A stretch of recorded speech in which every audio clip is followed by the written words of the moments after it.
If you're ready to take your destiny into your own hands, you've come to the right place. This is The Bulletproof Entrepreneur, featuring interviews with the most exciting and amazing entrepreneurs. Here's your host, Chi Odogu.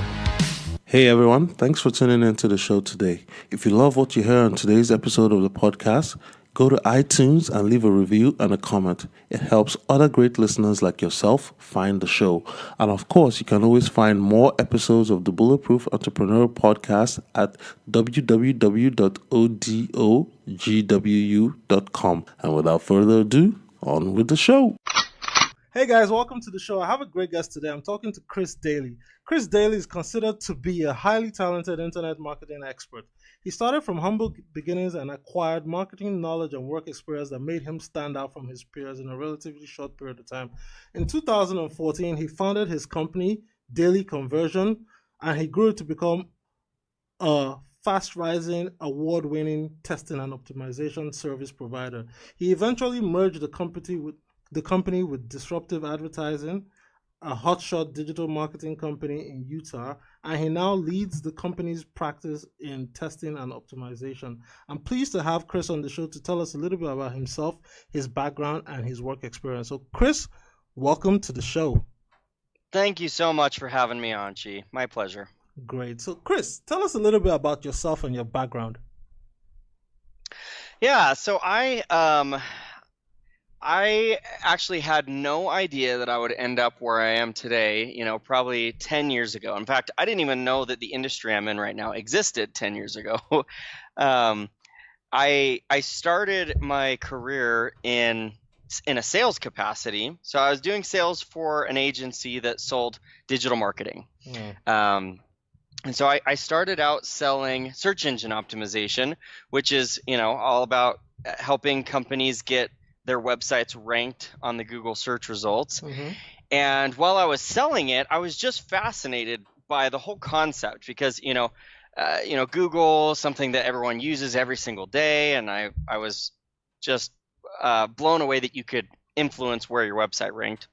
So I ended up applying for a job internally and got it. And so I spent probably 3 years doing search engine optimization in a variety of different venues. I worked for agencies, I worked in-house for companies, and I loved it. And after about 3 years in the space, I was in-house at a company, and we were crushing it on the SEO front. We were getting lots and lots of traffic to the website. I think we had like a 300% increase in traffic from Google in 9 months. So wow. Really, really awesome results. And I remember one meeting that I had with I think it was like my boss and the CEO, one of those meetings where it's like, show us why we should give you a raise kind of a thing. Yeah. And I showed all these great, increases that we had in traffic. And at the end of the meeting, they said, okay, well, all this is cool. It's great to get traffic. So what? What does that mean for our business?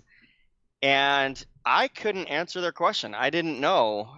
I was just so focused on getting traffic. Mm-hmm. And so when we started to dig into what was happening with that traffic, turns out that a lot of that traffic wasn't converting. Wow. We weren't making additional sales off it. It was just a bunch of people coming to the site and leaving, which is obviously not what we wanted. I discovered the field that I'm in right now, website testing and optimization, kind of by accident and kind of by necessity. So, I was just kind of looking for a way to get our traffic to convert. I stumbled upon this idea called A/B testing, where you could create a copy of one of the pages on your site, change something, and see how it impacted the users. So I thought, what the heck, might as well try it out. And so I ran my first test on a website. I had no idea what I was doing. It was an awful test, and the page looked terrible, but it ended up increasing conversion rates. And that's when I kind of found my passion and my love, which was, and it's really kind of the seed was planted when I started to learn about search engine optimization. Yeah. And the thing that I really love about website testing is figuring out what makes people make decisions. Like, figuring out why people do the things they do online, figuring out, what colors people respond best to and what images people respond best to, what kind of, how much content people read online. And so I pivoted in my career. I moved over to this, website testing industry and spent a couple of years doing website testing. And I ended up, again, in-house for a company. We were having tremendous success with website testing. We were increasing conversion rates, seeing lots of success. And I just had people coming to me all the time asking me for help on their website. Business owners, marketers, people were coming to me all the time just saying, hey, what do you think I should do here? Hey, can you help me set up this test? And just a lot of interest from people. And I thought, you know what? There's a lot of opportunity here. A lot of companies need this. I recognized that a lot of other agencies out there that did website testing were ridiculously overpriced. Wow. And, so I thought, what the heck? I'm gonna go in. I'm gonna start a business, and I created a big list of criteria that we can talk about later. But a big list of criteria under which I would continue to run my own business. I set some goals for myself, and I quit my job, started my agency, and it's all kind of been a huge whirlwind since then. But that's kind of, I guess that's how I ended up where I'm at today. That's great. And you mentioned a lot of things in that brief intro. So you didn't even know about SEO when you got into SEO, and then from SEO you kind of stumbled into conversion and site testing, and that's when you found your passion. And I think the main thing I want to focus on here was that you said something about figuring out how people make decisions. Now, I know you call yourself a neuromarketer, but when people make decisions, people think of psychology and they think of copy and all that. Nobody, first of all, thinks of, movement and placement of things on the website to see what will make people make decisions. So how did you narrow into the psychological aspect of getting people to make positive decisions like conversions and buying, or taking action by putting their name, email, and phone number in the website? Yeah, that's a good question. And the interesting thing is, it makes a lot of sense. When you're trying to influence how people behave on your site, it makes a lot of sense to dive into the psychology, to dive into why they make decisions. And the sad thing and the funny thing is that most companies don't focus on any of that stuff. Yeah. Most companies are so focused on 1,000 other things that they'll say, oh, well, let's just put something up. Let's copy one of our competitors. And if it works, awesome. If it doesn't work, we'll try something totally different. And so most businesses aren't taking the time to really dive in and say, well, hold on here. Let's think about why people might be behaving the way that they are. Let's think about what people might want to see on this website. And then let's try a couple of different approaches. Let's see how people respond. Even companies that do testing on their website, I see this all the time with new clients we'll start to work with, and they'll say, oh yeah, well, we've tested some things on our site before, and we start to look at some of the tests that they've run, and they'll run a test and it won't succeed, and they'll say, well, that didn't work, let's do something else. They don't stop to ask themselves, why didn't it work? What was it about this test that users didn't respond well to, right? Or even the inverse is even more of a trap for businesses to fall into. When you have a test that succeeds, it's very easy to go, awesome, we found something that works, let's have a little party, let's put it on our site, and then let's move on to something else, instead of really diving in and going, okay, we found something that works. What did we learn about our people? Yeah, why did this work? So I think that is really what has led to a lot of the success that I've had, is just looking beyond the win and asking, what did we learn here? Why did this work? And where can we go from here based on what we know about our audience?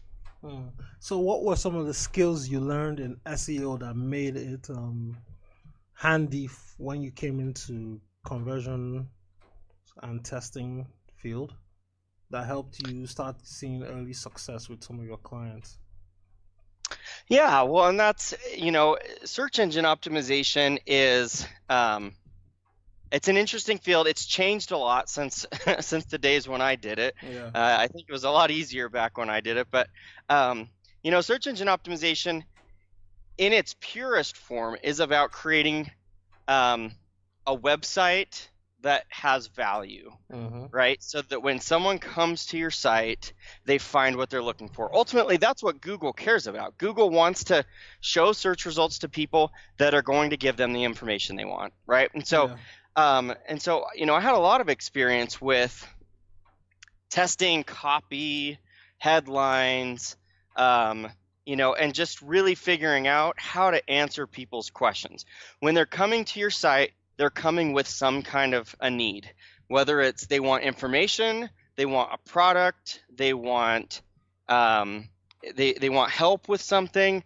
People are coming to your website with a need, and the purpose of your website is to fulfill that need, to deliver whatever it is that they want, and hopefully make some money in the process. Yeah.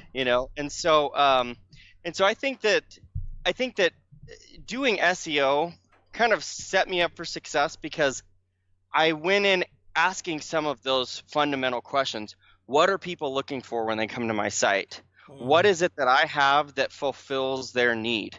And again, I wasn't equipped to answer a lot of those questions when I was doing SEO because, SEO, it's all about how can I give Google information so that they think that I have what people are looking for. And then you can and website testing cuts out the Google out of the equation, and you can just get right down to the meat of the problem, which is what are the people looking for?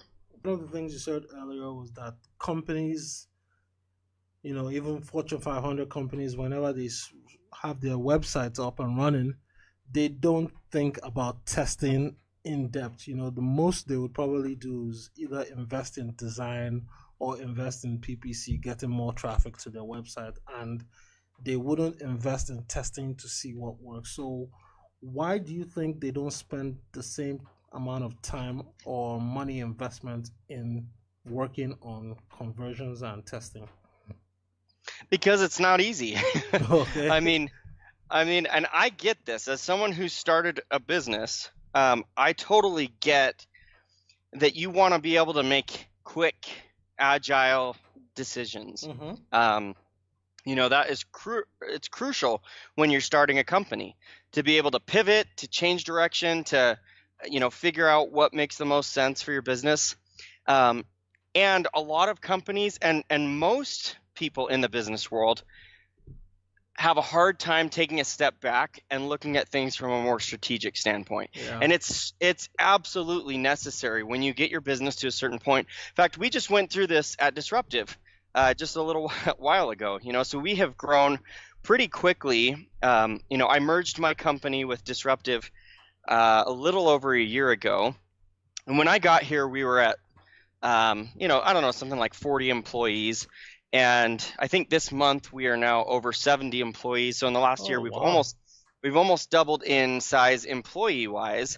And, and with that kind of growth, there's a lot of changes that need to happen inside the organization, right? I mean, when you start out and it's just you and a couple of employees, I mean, all of you guys can kind of do your own thing, make decisions, again, pivot, change direction if you need to. And it's not that hard to steer a ship when you've only got 2 people in it. But when you've got 80 people, 70, 80 people that are in a ship, it takes a lot longer to change direction. And so, we've had to make a lot of organizational changes and bring on some more seasoned roles to help us make sure that we're being strategic and not just, bouncing around on a day-to-day basis. And so, same thing with the website. It's fine when you first get your website going, just get something up, right? Get something up and launch it. But once you kind of get to the point where, okay, you're starting to get people to the website, we need to be strategic here. it's important to start to take a step back and go, all right, now let's, instead of just putting up a new website and redesigning it every year, let's start to ask some of these questions. Let's start to dive in and learn. And so that's the step that businesses need to take, and it's the step that most businesses haven't taken yet. Yeah. And I can only imagine that's probably because there's so many variables you have to test. You have to test placement, you have to test the content, length of the content, colors, like you said, length of the write-up, the copy itself, positioning of the words. There are 1,001 variables that could go into testing to make sure that whatever you have on your website is the best and most perfect version of itself that will help you convert faster and convert quicker compared to other versions that were previously up. So in your experience, how can, if a company is now starting to think strategically about conversion rate optimization and testing, what are some of the key variables they should start looking at and start testing right away before getting into the weeds of all the other things that they could do? Oh, yeah. And I'll tell you, I mean, just on that note, I think the number one thing that prevents businesses from testing is what you just mentioned: fear of not knowing what is going to be the most important thing, right? They're afraid that they're going to waste their time on something that's not going to have an impact, or a lot of times businesses are afraid they're going to screw up whatever is already working on their site, right? Yeah.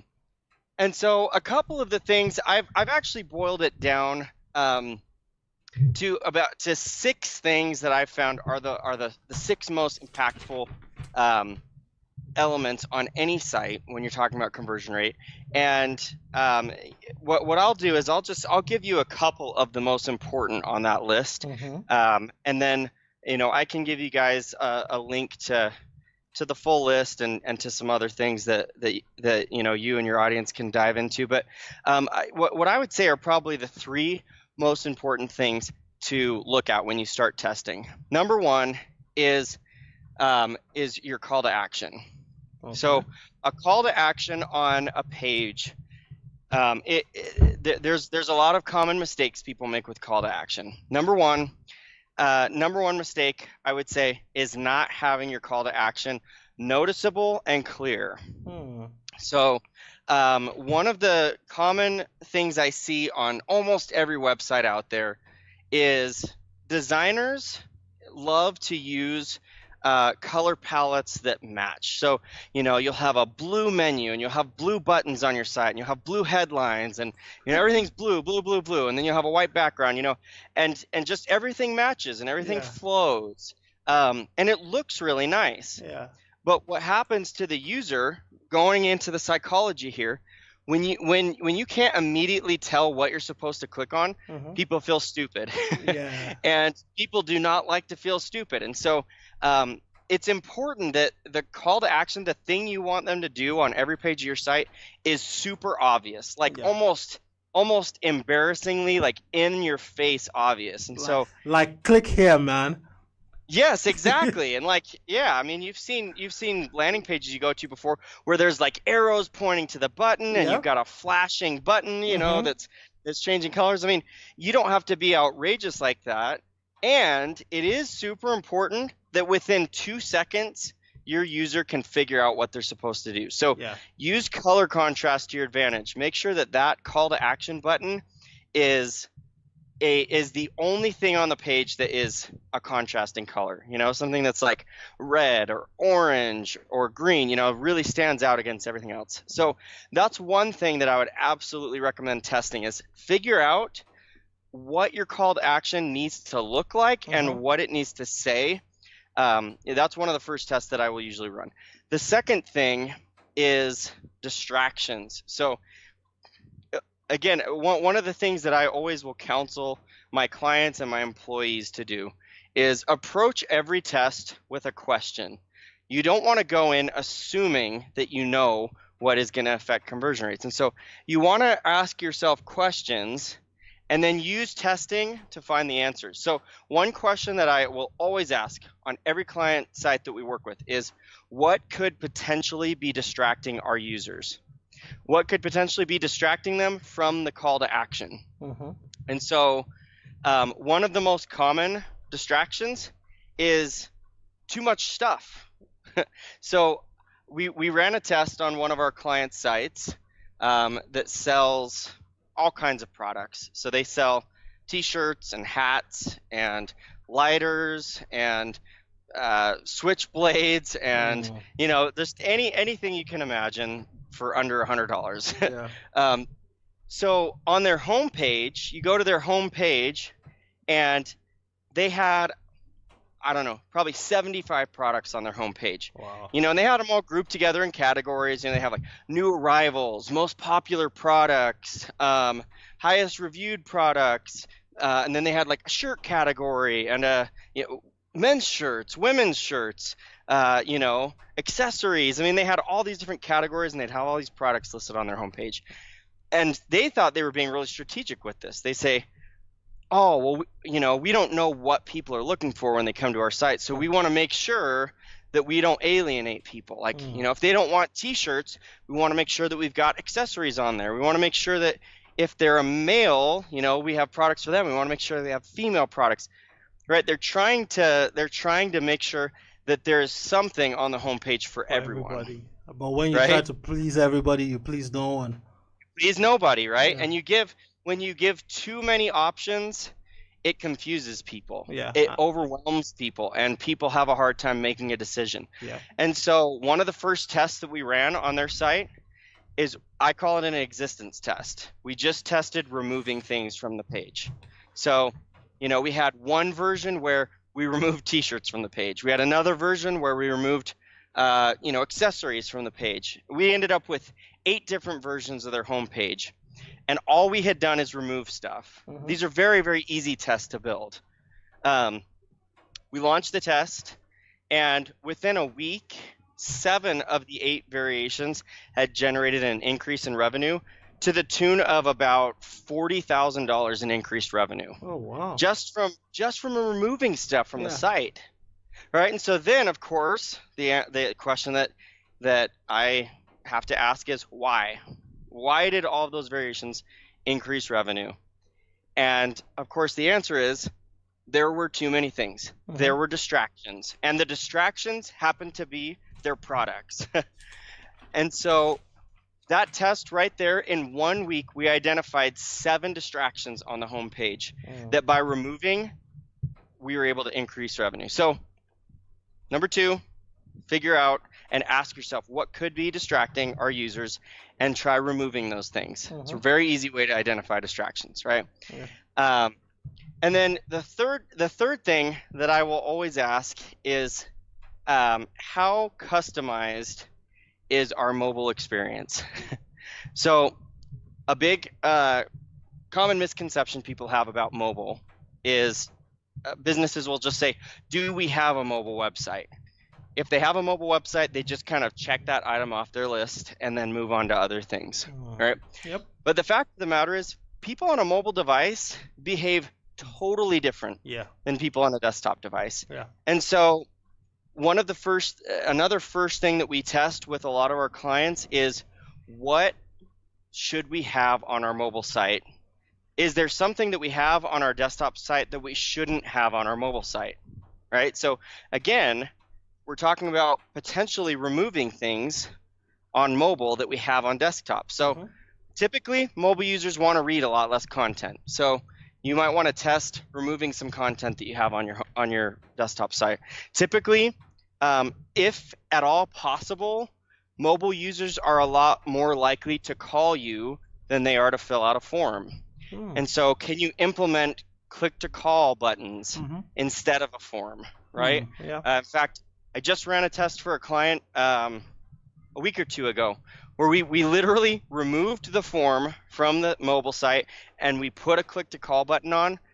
Call volume went up by like 300%. And calls are much more valuable to that client than a form. So customizing that mobile site is a very, very big deal, and typically they're not super hard tests to build. It just requires you to think a little bit about what your mobile users might want. So, I could probably go on all day about this stuff, but those are probably the three most impactful tests you could run. Now, staying on mobile for a little bit, I know a lot of companies actually use responsive websites as opposed to building a mobile website itself for mobile. So, do you think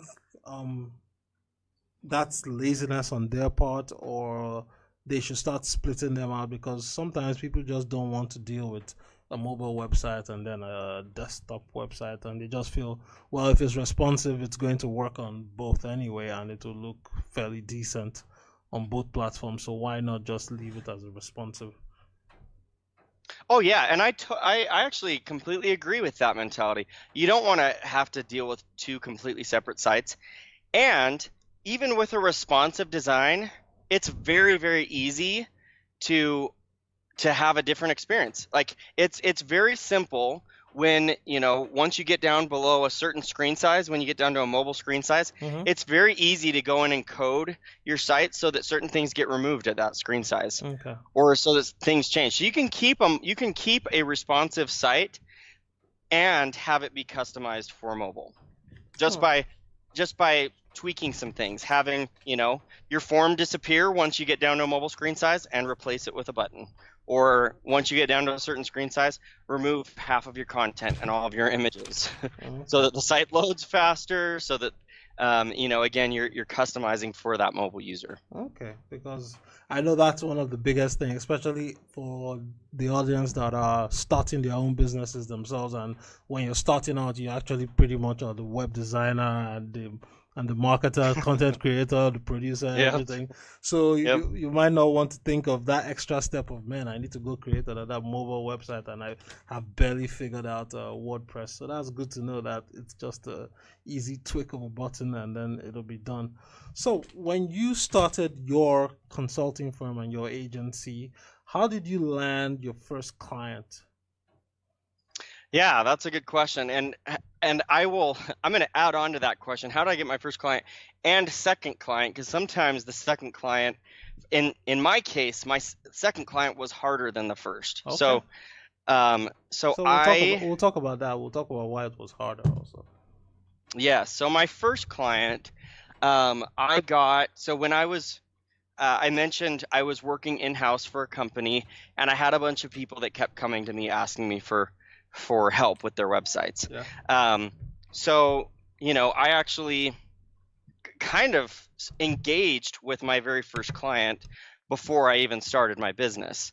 I mentioned to them, hey, if I was to start a business, would you guys be interested in working with me? And they said, absolutely. So the first client actually didn't require a ton of risk for me. Okay.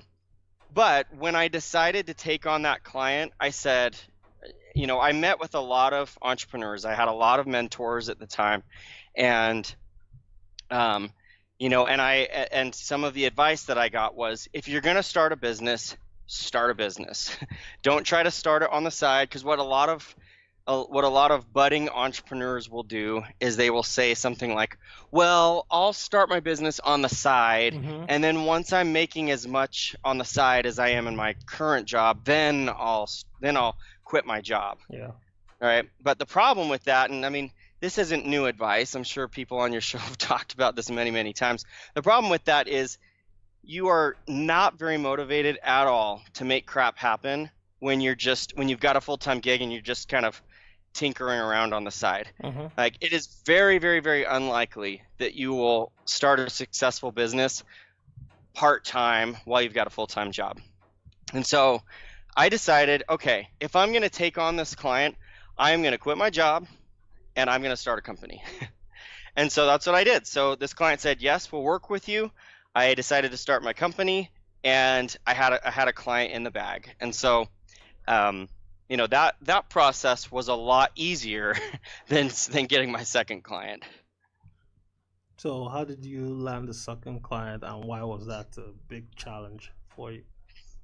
Yeah, well, so again, my first client was kind of spoon-fed to me, right? I had them in the bag. I didn't really have to go out and find them. I already had that client basically when I started my business. And so The second, the third, fourth, those clients were much, much harder for me to find because, again, I hadn't had a business before, hadn't really been actively looking for clients. My first one just kind of fell into my lap. And so with the second client, I had to really figure out, I had to ask myself, okay, well, now that I no longer have a job, how am I going to keep growing this thing? And so, we went out and really I just had to figure out how am I going to find these people? I hadn't been doing networking events. I hadn't been, I hadn't spent a lot of time doing sales in the last 10 years. And so I was pretty rusty. And so I just decided I'm going to get in front of as many people as I can. At first I tried just like reaching out to people cold on LinkedIn, like people that I was connected with on LinkedIn. And I asked some of my friends if they could connect me with people in roles at the company that they were at. That did end up generating a few clients for me. But my second client didn't come from that. My second client actually came from a networking event. So I went to a networking event and this was transformative for me as a new entrepreneur. Going to a networking event and being required to put myself out there, to be vulnerable, and to just practice my pitch over and over and over and over again, dozens of times, hundreds of times in a single day, going through that elevator pitch. And what that did for me is, number one, I became really good at telling my story quickly. And number two, I started to learn the kinds of businesses that might be good clients for me, right? Okay, so up until that point, you didn't know what type of clients you were actually targeting. You hadn't segmented your potential clients. No, because of course I had no idea, right? I had never started a business before. I was just, I went from being an in-house marketer, a geek that just sits at a desk all day, to like, crap, I have a business now. How am I going to find people? And so, I had not thought any of this through. I mean, I had thought some of it through, obviously, but but even starting a business, you cannot think of 100% of everything that will come up, No, and I hadn't put it into practice either. I mean, you can have your ideas down on paper, but getting that plan into action is a totally different thing. And going from having your ideas on paper to having it in your head, so that when you're talking to people, you know what kinds of things to talk to people about. I mean, it just takes practice, right? And so that networking event was a fantastic way for me to learn the skill set that I would need to be successful as an entrepreneur. And that actually springboarded me into what now has become the most successful, well, the second most successful way of getting clients for me, which is speaking at conferences. Okay. As someone who relies on expertise, people seeing that I have expertise in a certain industry, speaking at conferences became a fantastic way for me to get clients.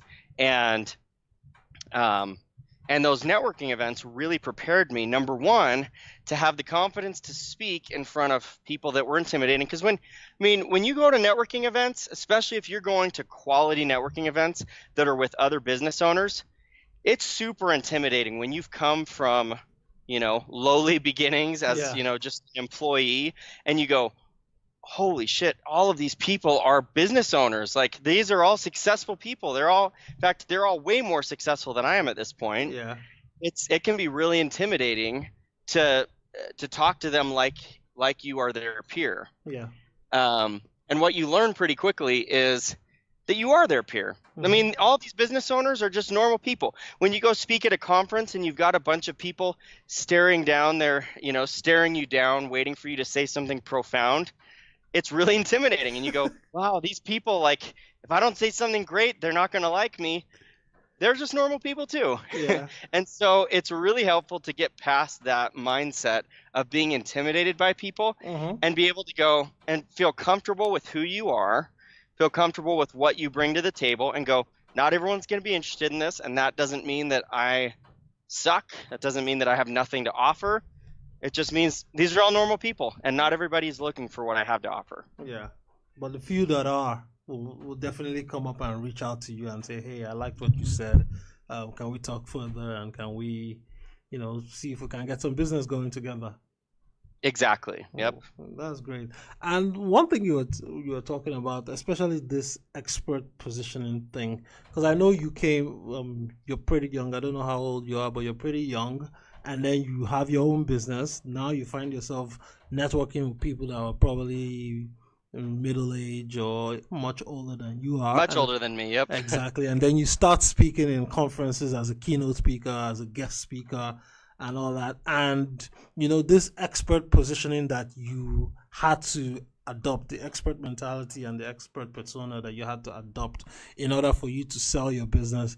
Do you think that adopting that even from the very beginning, let's take, for example, even though you're an employee in a company or you're a student looking to get into a company to get your first or second job, do you think that starting with that expert positioning right away could help someone like that in their early stage, even if they feel they don't know anything? Do you think it would help boost their visibility and their what's the word I'm looking for now? Their attractiveness. Yeah, their opportunities and their attractiveness to people that are looking to hire them. Oh, you bet. You bet. Because, I mean, we have a saying over here at Disruptive that whatever is in your heart oozes out of you. And so whatever you believe you are inside, and however you view other people, however you view yourself, it is going to bleed into every conversation you have. And so, I mean, I will tell you this: when I first started my business, again, I started an agency, and so this is like a monthly service that I'm offering. I did not believe that I could sell someone on like a recurring contract.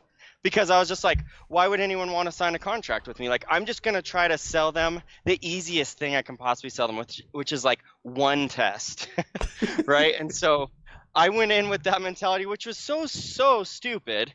But that's all I thought that I could sell. And because that's all I thought I could sell, that's all I sold. Wow. And as I started to gain confidence in myself as an entrepreneur, I started to sell contracts that I never would have imagined in my life I would sell. Contracts that generate hundreds of thousands of dollars in revenue every year from a single client. I never would have imagined that a client would sign that with me. And when you have that kind of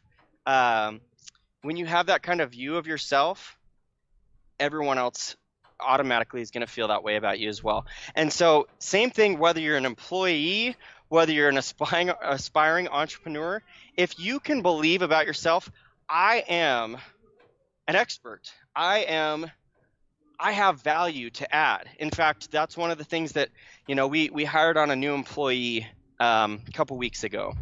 And, we assigned them to a new client. And this client is paying, I don't know, $1,000 a month, $2,000 a month. It's one of our smaller accounts. But to him, I met with him after a week or two, and he said, I just don't feel like I'm providing them the value that they're paying for. And I said, why not? And he said, I don't know that I have anything to offer that is worth $2,000 to them. And I said, that is the problem right there. The problem is you don't believe you have anything to offer them that is worth that amount of money. And if you can get beyond that mindset and realize, look, if I can build out any kind of expertise, this is actually a point that Tim Ferriss makes in his book, The 4-Hour Workweek, that I love. If you can learn just a couple of things that give you any kind of expertise in an industry, you automatically have more expertise than probably 95% of the people out there. Yeah. Even if you are not the number one expert in the world at that thing, if you have any expertise, you know more than most people do. Yeah. And so if you can tell yourself that and go, okay, I'm going to learn a couple of things in this industry that gives me some kind of authority. And if all I do is just tell people what they should be doing around those two things, that is valuable to them. That is value that they can't provide for themselves. Yeah. And so if you could provide any kind of value, again, whether you're an employee, whether you are, you're starting a business, whether you're a super successful entrepreneur. I mean, if you can believe that you have value that other people don't, it will automatically fill other people, and they will be able to see that confidence, and they will have confidence in you, and you'll be able to, again, do things that you never imagined you would be able to do, a couple of years ago. Yeah, honestly, I cannot say that enough, because even I myself, I think when I started this podcasting thing, I was just messing around with it, but the more I kept doing it, the more people started reaching out to me and say, hey, can you advise me on what to do on my own podcast? Could you teach me what to do on this and on that? And I'm like, dude, I barely know this stuff myself. I just do it. I just do a little bit, But people feel that at least if you are, even if it's 2 steps ahead of someone else, that makes you an expert in that person's eyes. And once you have a bunch of those people that you're 2 steps ahead, guess what? You're a leader in that field. So people need to get over the mindset that when you're not the guy, you have to become the guy, I guess, before you are the guy. It's what you're trying to say. Am I right? Yes. Yeah. Fake it until you make it is not something that I typically endorse. I absolutely endorse the mentality of believe that you are what you want to be, right? So believe that you have value to produce, and then you will produce value. Yeah. Because you do have value to offer. It's just about recognizing and believing that you have value. And then, because other people are not going to believe in you before you believe in yourself. Mm-hmm. So what are some of the most challenging things you faced in running your own agency, as well as in working for an agency that you merged with when dealing with clients? Oh, boy. I'll tell you the first challenge that I ran into. The first challenge I ran into was setting proper expectations with clients. So again, not knowing anything about how to manage client relationships or my own business, I went into that very first client I mentioned that was kind of handed to me. I went into that and just set ridiculous expectations. I set the same kind of expectations with my client that I would have with my boss, and when you set expectations with your boss, like, it's usually a goal that you're shooting for, right? Yeah. It may not be the reality of what you're going to do, but with a boss, you're trying to position yourself, and you're trying to get everyone else excited about what you're doing. With a client, you want to create excitement, but you also want to set proper expectations. And so I set these wild expectations that every test we were going to run was going to be a success. Because up until that point in my career, pretty much every test I had run had been a success. And so I set these expectations. We started in on this testing strategy, and we had a test that failed. And I was like, oh. And, and the client, and of course, because I was feeling incompetent, the client felt like I was incompetent. Wow. And so I was like, oh no, they're going to cancel. Like, what can I do? And so I learned a really valuable lesson from that for my industry, and that was that a failed test provides just as much value as a successful test. Again, because if you approach that failed test and say, what did we learn about the audience here? We learned something that was super valuable.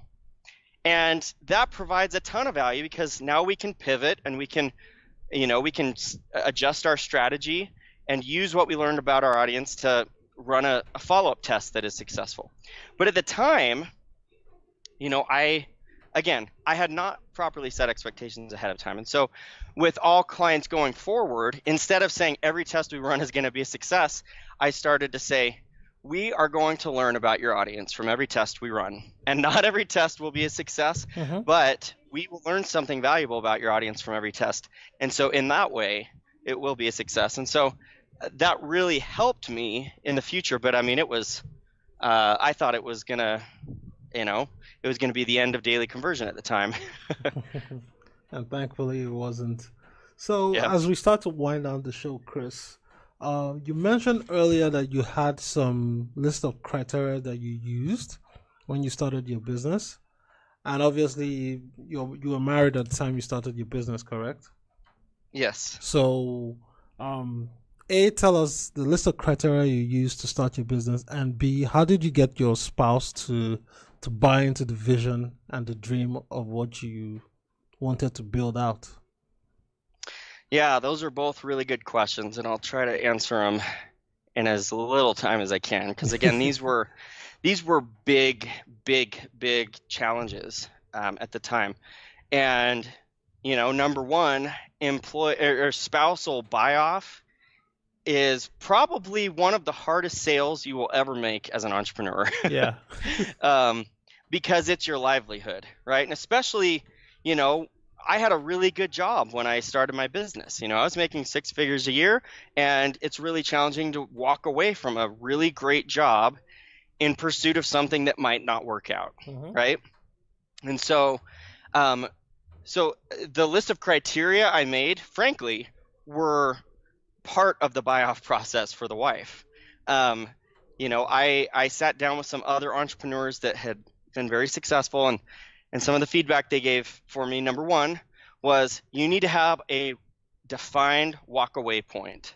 So you need to have a point, a goal that you set that is not just – because it's very easy as an entrepreneur to be living on the pipe dream, right? To be like, oh, well, there's something coming up that I'm really excited about. And at that point, then I'll really have made it.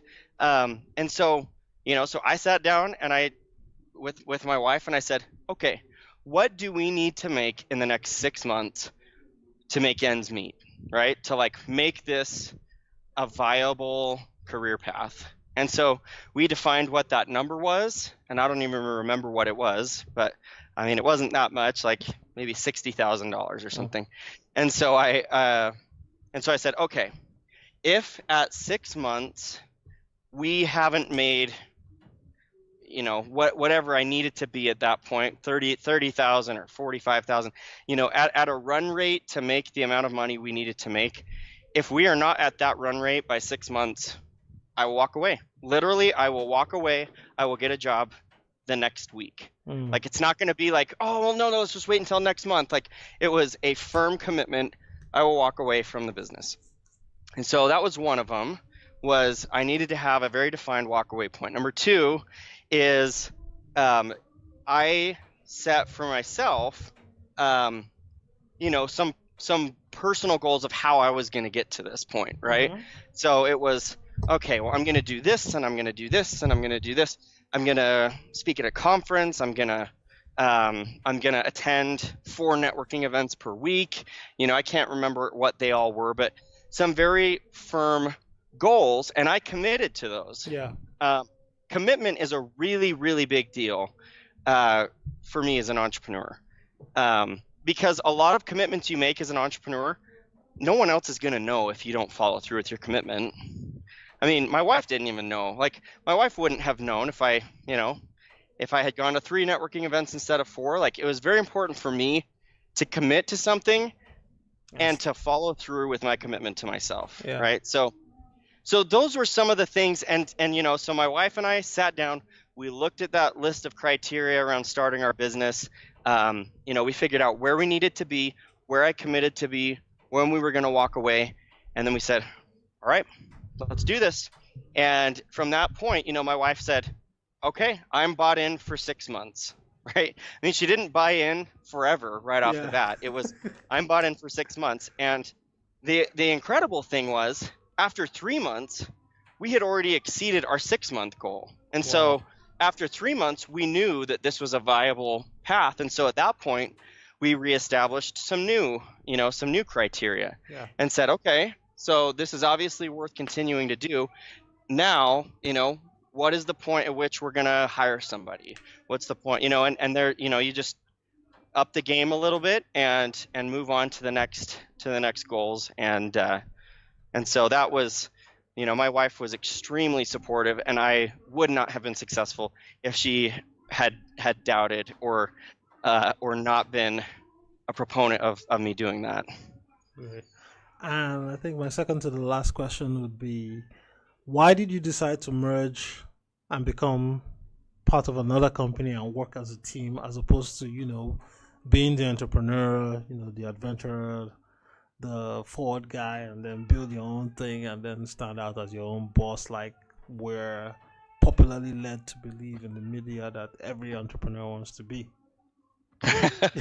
Yeah, yeah, and it is. There's a lot of pride and ego that comes with, like, being the founder, the owner of the company, right? Mhm. And so it does require. It was a very, very difficult decision. And that was another decision that required a lot of spousal buy-off. My Mhm. wife was very concerned, and so there was a variety of things that went into the decision, and I can't go through all of them, but Yeah. one thing was, when you're going to merge companies, you need to be dang certain that the person you're merging with is someone that you want to be aligned with long term, someone that you feel like you can be aligned with long term. Again, I got a ton of feedback from mentors at this point to figure out what kinds of things do I need to be aware of. So, one of the things was I needed to have, once again, a very clear exit strategy, right? So, okay, we will merge, and let's get some legal documents written up about how we will separate things if it doesn't work out. Right. So Yeah. we,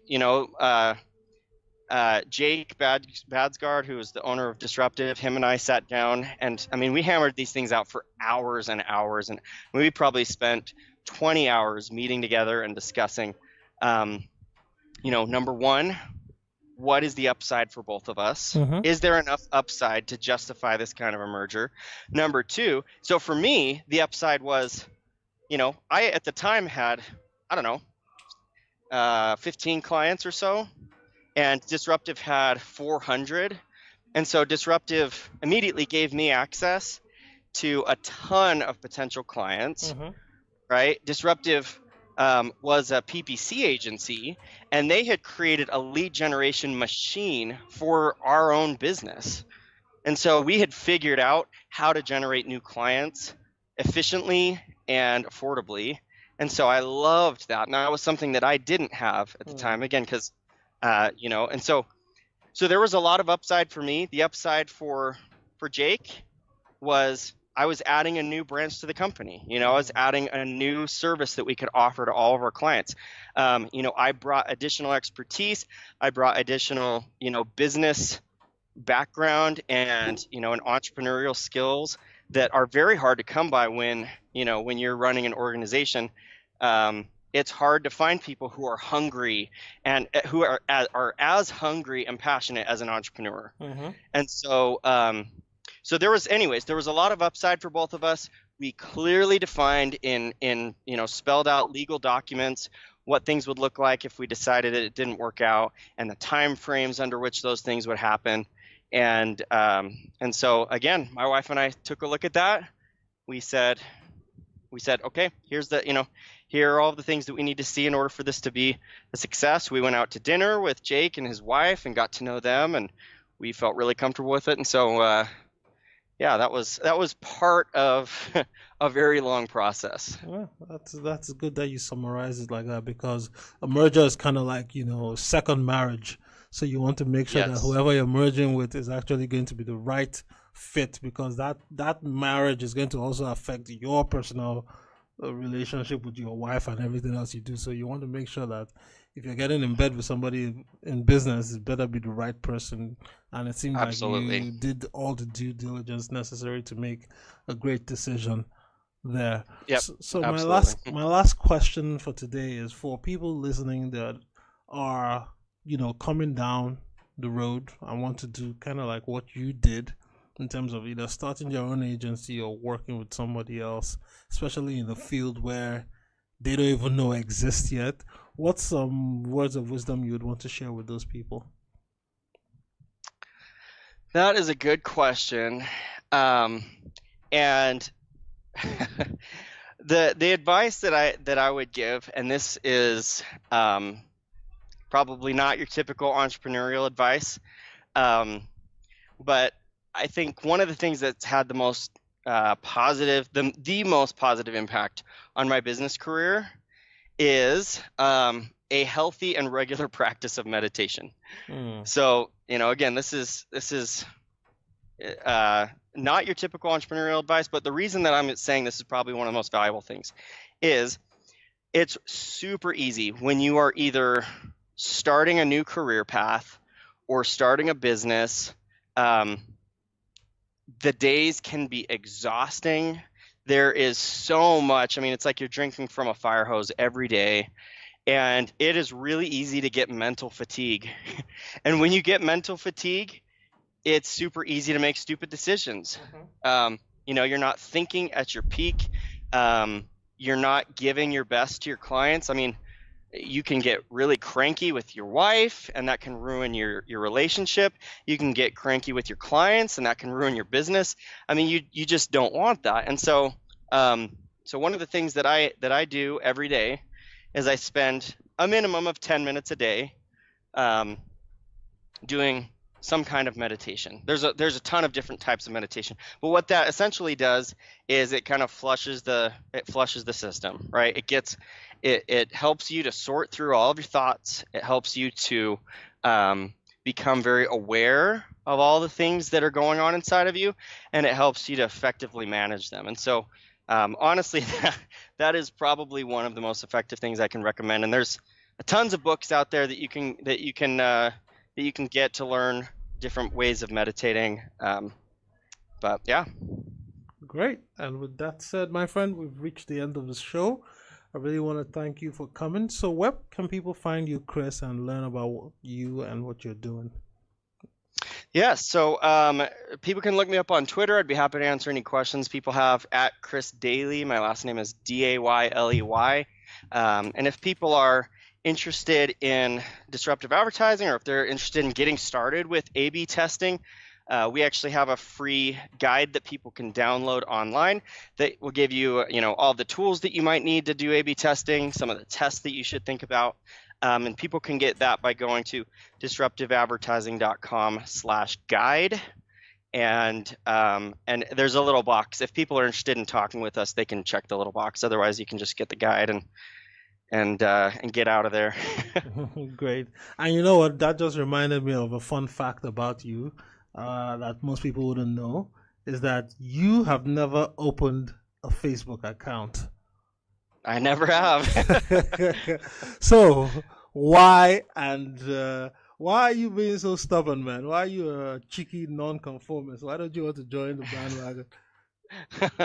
Well, for me, it's really about it's really about being deliberate with where I spend my time. Okay. I have an addictive personality, which means it is very easy for me to get addicted to things. I used to be addicted to video games, and you could just waste your life away playing video games all day long. Yep. Same thing on social media. I know myself well enough to know that if I had a Facebook or an Instagram, I would spend more time than is necessary on there. And so I am just choosing to be responsible around how I spend my time. And it's not something that I need. Honestly, my quality of life is not any worse than if I had a Facebook account, except that I occasionally get people that go, "You don't have Facebook?" But honestly, it's probably a better conversation piece than if I actually had it. And so, for me, I'm trying to be deliberate with how I spend my time, and it's not something I really care to have. Great. And I think that's very important for people to know, is that you need to know and understand yourself first, because you've already analyzed what's good for you and what's not good for you. And you know that if you go down that rabbit hole of Facebook, it's probably going to lead you down a path you don't want, and that's going to be unsuccessful, and it's not going to help you achieve your long-term goals. So it's good that you cut off basically the stuff that you know will distract you from your life work and your life mission, and just focus on what you need to make you and your family happy. So I'm glad you are able to concisely say that message to people listening out there, because a lot of people will hear, "Oh, you need to be on Facebook, Twitter, YouTube, Instagram, LinkedIn, WhatsApp, every other thing out there." But you know what, guys, just focus on one thing and you will get success. You can't divide your attention to 100 different things and expect to get the same results. So, my friend, thanks for coming on the show. I really appreciate you coming to spend the hour sharing your expertise and your wisdom. And I look forward to talking to you again in the near future. Likewise, thank you so much for having me on today. Hey everyone, thanks for tuning into the show today. If you love what you hear on today's episode of the podcast, go to iTunes and leave a review and a comment. It helps other great listeners like yourself find the show. And of course, you can always find more episodes of the Bulletproof Entrepreneur Podcast at www.odogwu.com.